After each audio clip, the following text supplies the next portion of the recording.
V2 Mihawk and V2 Zoro debuted on OPTC Global on the 26th of September 2019. This Sugo-Fest was themed around Roronoa Zoro and his enemies or rivals throughout the series thus far, culminating with the Sugo-Fest exclusive in Dressrosa. The characters introduced in this batch included legendary samurai Ryuma, giraffe swordsman Kaku, Junkie's Awakening Hyozo, as well as the Baroque Works assassin Mr. One. And the first Sugo-Fest exclusive character of the batch aimed to be a new captain option for slashers, granting high damage potential with a chain boosting captain and a slot boosting special. Introducing Secret Teachings of the Master Swordsman Dracule Mihawk. And the second Sugo-Fest exclusive character of the batch was also an option as a captain for slashers, however was more potent as a crewmate with great sailor effects and a special that could grant attack boosts and matching slots for multiple turns. Introducing a glimpse of a Master Swordsman, Roronoa Zoro. In this series, we'll be traveling back in time to experience some of the older Sugo-Fest exclusive characters in their prime, aiming to show just what it was like to use these characters on their debut. I hope you enjoy the video, and without further ado, let's enter the Legends of OPTC.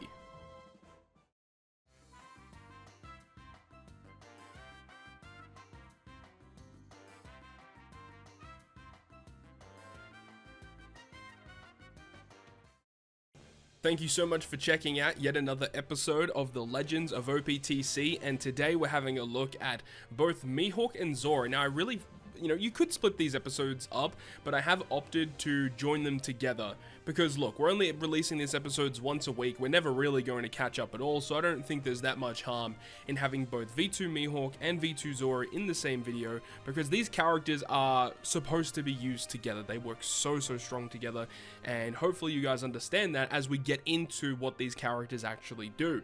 So before we do that, we need to talk about all the rare recruits, and surprisingly, along with 2 Sugo-Fest exclusives, there's 4 rare recruits in this batch, so this was a heavy rare recruit batch this time around. First character is going to be Ryuma, and no surprises at all.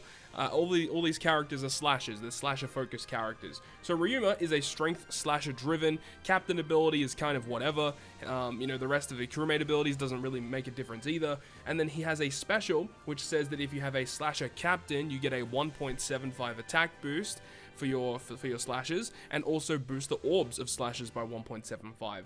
So a very basic special, doesn't really do a whole lot. Even on release, this character really wasn't that good because there was just no utility. Attack and orb boosts are very common, and this character providing those buffs in one special, yes, obviously a lot of damage output can come from this, but the fact that there's no utility just meant that this character essentially never saw play, which really hurts his character overall. He did eventually get double special activation, so being able to have a special like this on 2 separate stages, yes, is pretty nice, but no utility is the big thing. The next rare recruit of the batch is by far and away the best rare recruit of the batch, which is Kaku. His character just saw so much play in the future of his release. Quick slasher striker, good type and class combination. Captain ability is whatever, but as for his crewmate ability, he does resist 2 turns of special reverse, a massive effect to have, and then a special ability on either stage 1 or stage 2. Stage 2 special going down to a 12 turn cooldown, and then eventually with expansion going down to 10 is very acceptable. 200,000 fixed damage to a single target, but the more important thing where he had the utility, removing bind, attack down, and paralysis, all by 5 turns. Amazing special.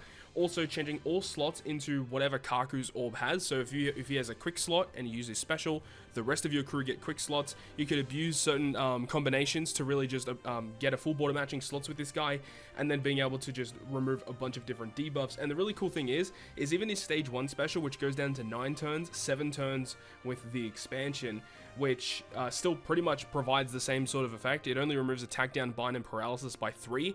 But remember, back then, sometimes utility would only be 3 turns, so sometimes you'd only need the stage 1 special, and the fact that you could have such a low cooldown and get it back pretty quickly is massive. And I remember when GARP challenges were a thing, this character was amazing for GARP challenge content. The next rare recruit is Hyozo. Hyozo being a dex powerhouse slasher, and his captain ability is again kind of terrible. He does have the ability to resist 3 turns of special bind and remove paralysis on himself, and a special that would strongly poison a single target removes blindness completely. then reducing Despair and Special Bind by 5 turns, we'll talk about that in a moment, and then changes adjacent orbs into matching, and you can switch your slots around 3 times. So this character would have seen more play, but the fact that he has a special that removes 5 turns of Special Bind, yet only resists 3, I don't understand the design philosophy at all with characters such as this. This is not the first time they've done this. They've done it countless times, where a character removes X turns of a debuff, but their crewmate ability only resists like less turns of it, and it's redundant. It doesn't actually work. It doesn't fulfill the purpose that they designed the unit to do. Now, yes, the content that may have come out around this time may have only given 3 turns of Special Bind, or it might have only been 5 turns of Special Bind, but only to certain characters on the crew, and yeah, he works in that scenario. But if your whole crew is inflicted with it, which is what happens 99% of the time, then this effect is just trash and doesn't work. So I think if they were able to design it a little bit better, yes, this character definitely would have seen more play. Very unfortunate design philosophy behind this unit. And the final character is Mr. 1, before we get to the Sugo-Fest exclusives, of course. Psi Slasher Cerebral, captain ability doesn't matter. He does make Psi slots beneficial to slashes, which is pretty nice, and a 20% health cut, which was only to a single target, then randomizing non-matching slots, including blocks, so being able to shuffle away block is sometimes useful.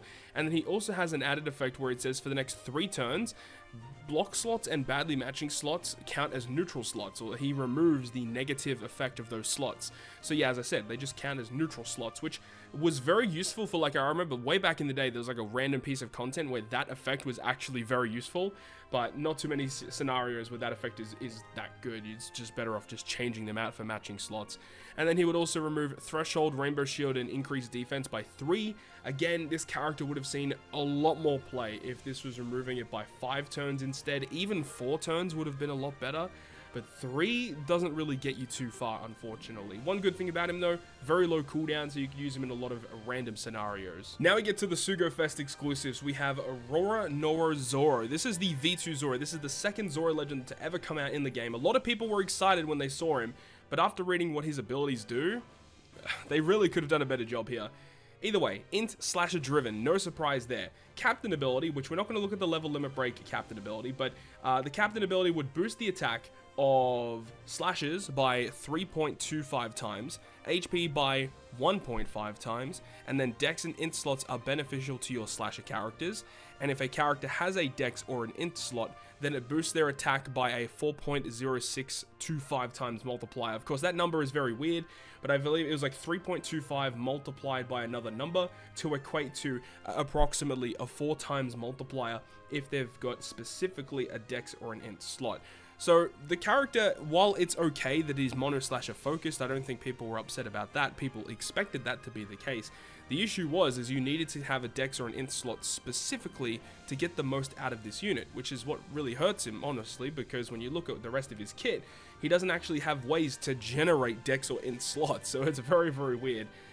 Oddly enough, he does resist 10 turns of Special Bind on himself, which is just a very odd effect to have for Zoro, as he doesn't remove Special Bind or anything, but maybe this was to aid the fact that Hyozo in this batch doesn't remove enough Special Bind. I'm not too sure. Either way, he does make dex and int slots beneficial to slashes as a crewmate. That is a big effect. Any character with a crewmate ability that can make not 1 but 2, and some characters do even more than that, 2 natural slots as matching is ridiculously good. And then his special, which probably is the highlight of this unit, a very powerful special, 120 times his attack as AoE damage. He makes recovery and tandem slots beneficial to slashes for 3 turns. Now, back in the day, making these slots beneficial wasn't as easy as it is now, as we have ships that can do it naturally for us, but also captain abilities commonly will make either recovery or tandem beneficial, and this character having a special that can do that was very strong. And then giving slashes a 2 times attack boost, and if you hit 4 perfects, which is actually quite a lot, then you get the bigger attack boost in the following turn. So hopefully we can make use of this today in this video, but the thing is sometimes the fact that he does so much damage with his special, it actually makes it hard to reach the 4 perfect hits. In my opinion, this should have only been a health cut, maybe like a 20% health cut to all enemies, because that would have made it much more easier to acquire the 4 perfects. But of course, they introduced the clock buff later on, which does make getting buffs in following turns a lot easier to achieve. But the fact that he does so much damage really hurt the secondary effect to try and get the multiple turn attack boost. Either way, a very, very strong, powerful offensive threat for slashers, but unfortunately as a captain, didn't see as much play due to the fact that you needed those specific slots to get the most out of him. And then we've got Mihawk, which this is the ideal captain to use of this entire batch, and you guys will see why in just a moment. So we have this guy who's Dex Slasher Free Spirit, and this is the second Mihawk legend, by the way, in the game, which is very, very cool. People were so excited to see him. So his captain ability is interesting in the fact that if your crew only has slashers, he boosts the chain multiplier growth rate by 4x, which is akin to V2 Sanji, which I don't know if we've actually covered in this series yet. I believe we have, as well as V1 Rayleigh, the second episode in the series, bringing back the chain multiplier growth rate captains, as well as boosting the attack of slashers by 1.75, and then boosts the chances of landing Dex and Int. So the chain multiplier growth rate in combination with the 1.75 times attack boost is exactly the same as V2 Sanji, but a slasher version of that.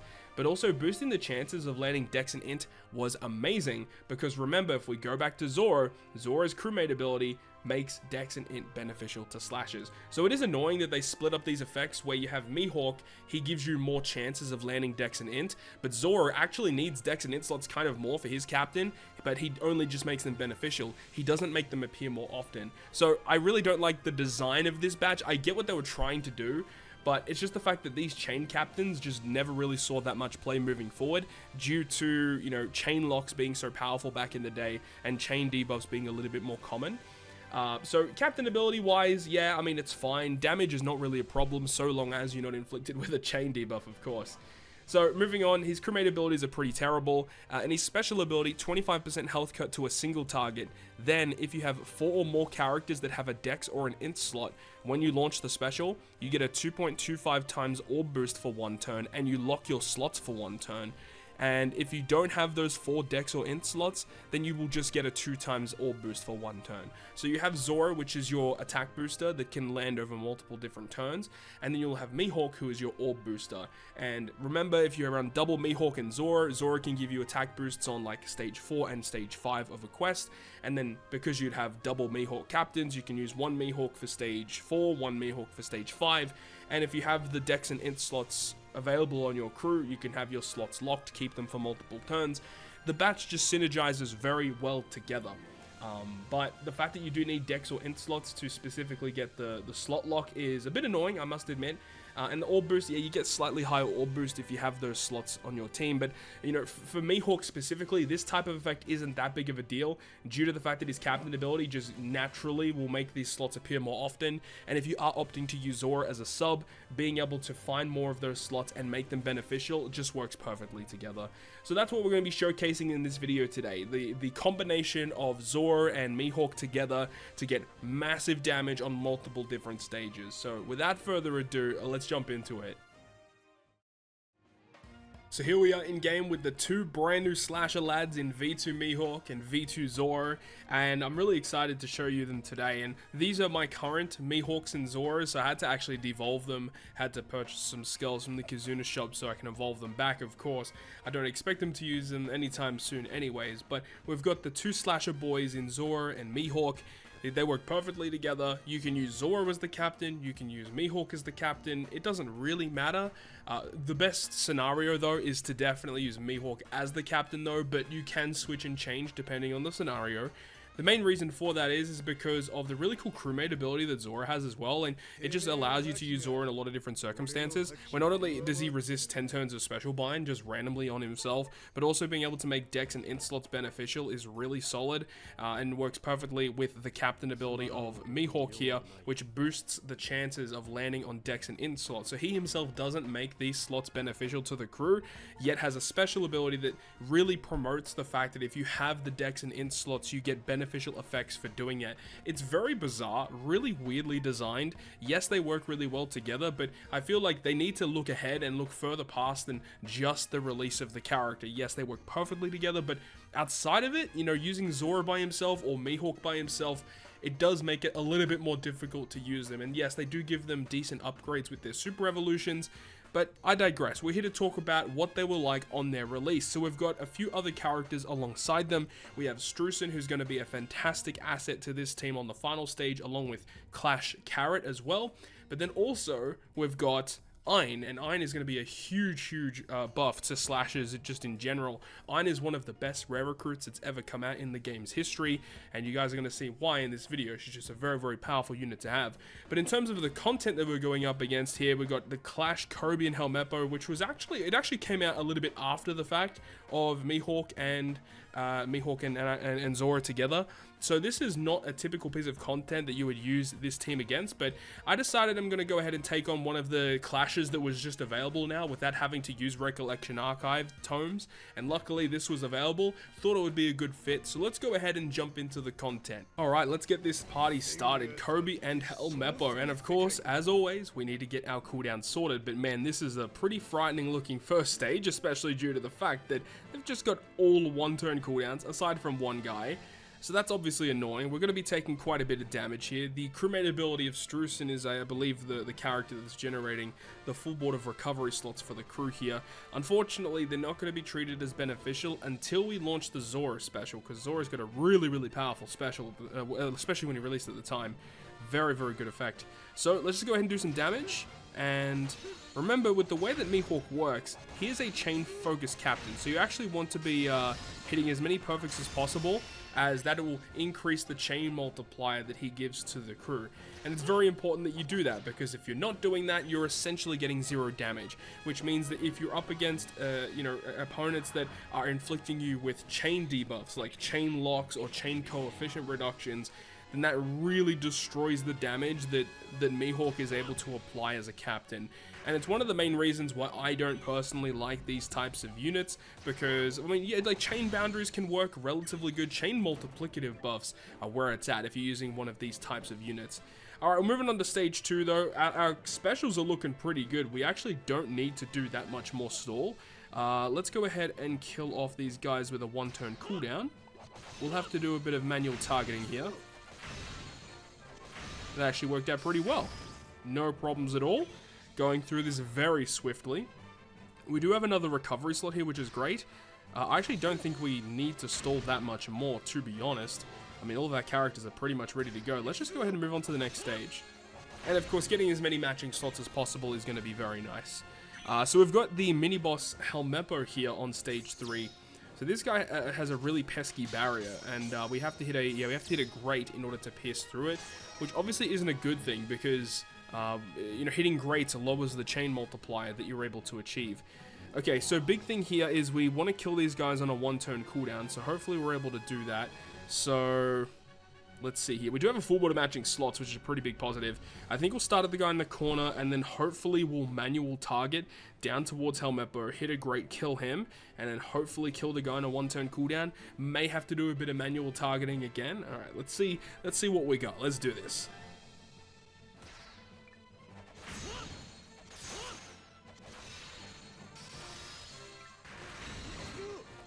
That worked out perfectly. That's exactly what we wanted to do. No problems at all. And I think from here, we can just move on. We don't even need to really worry about anything. Dude, we're just destroying this content. Mihawk is just blasting through it. Cooldown's not a problem at all at the moment. And now we've made it to mini-boss Kobe, stage 4. So Kobe inflicts despair. Sockets obviously deal with that. He has 3 turns of Rainbow Shield. Now, back in the day, removing Rainbow Shield wasn't the easiest thing to do. There were definitely more and more characters that were releasing now that were dealing with these enemy gimmicks more efficiently. But let's see here. We're in this case here. We do have Bind. There's Rainbow Shield on the enemy side of the field. First thing we will do, though, is launch this Zoro special. So Zoro, very powerful special on release. Good attack boost, and if you hit 3 perfects, you get an attack boost in the following turn, which is obviously something that we want to do. But also having another effect that can make recovery and tandem slots beneficial for the next 3 turns for our slasher characters. This particular effect is going to be nice because of the Strusen character that we have on our team. So it's very important that we have that effect activated. From here, this is where we can use Ein. So Ein obviously removes the Bind by 2 turns and removes Rainbow Shield by 2 turns. Good support as well, by the way. It's just unfortunate that we don't have like a really good Zephyr to really attach her to. And then we'll go ahead and use the Iron Special again due to double special launch. Very, very powerful effect. So that we can remove the additional turn of Bind and Rainbow Shield. And I suppose because we're here, we can just use the Mihawk special. So Mihawk has a really cool effect of an Orb Boost, but if we've got 4 or more Dex or Int slots on the crew, I believe he actually gives us a better Orb Boost and an Orb Lock. Now we're pretty much ready to go. The only thing we need to do is hit 4 perfects to get the bigger Zoro buff in the following turn. It's very important that we do that. So let's go ahead and get it done.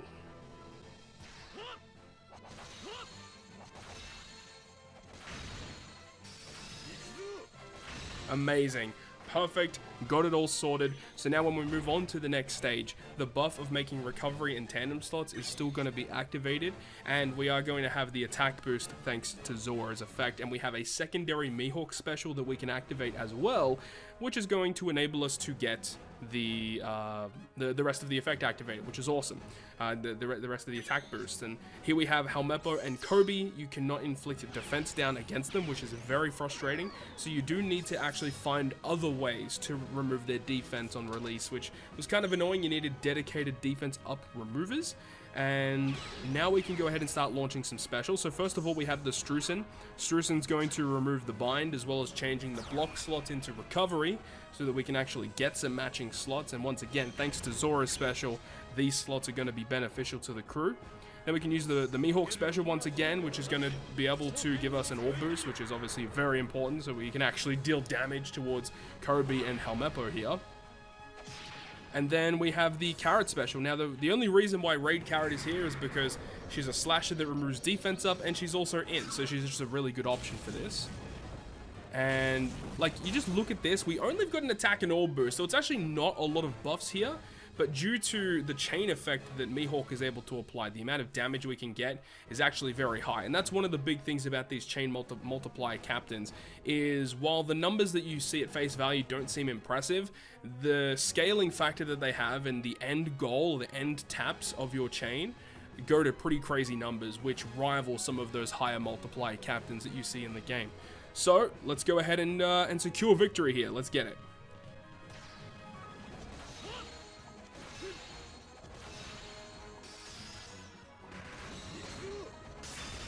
Bing bong, there we go, 22 million damage, and that was just an attack and an Orb Boost, and that's it, right? So you can see that, you know, the damage is pretty solid, right? Just with basic attack and Orb Boost, and this was still back in, 2019, still being able to reach over 20 million damage with just attack and Orb Boosts, actually pretty good. So that's pretty much going to wrap it up for me. Thank you so much for watching the video. Looking forward into next week's episode, though.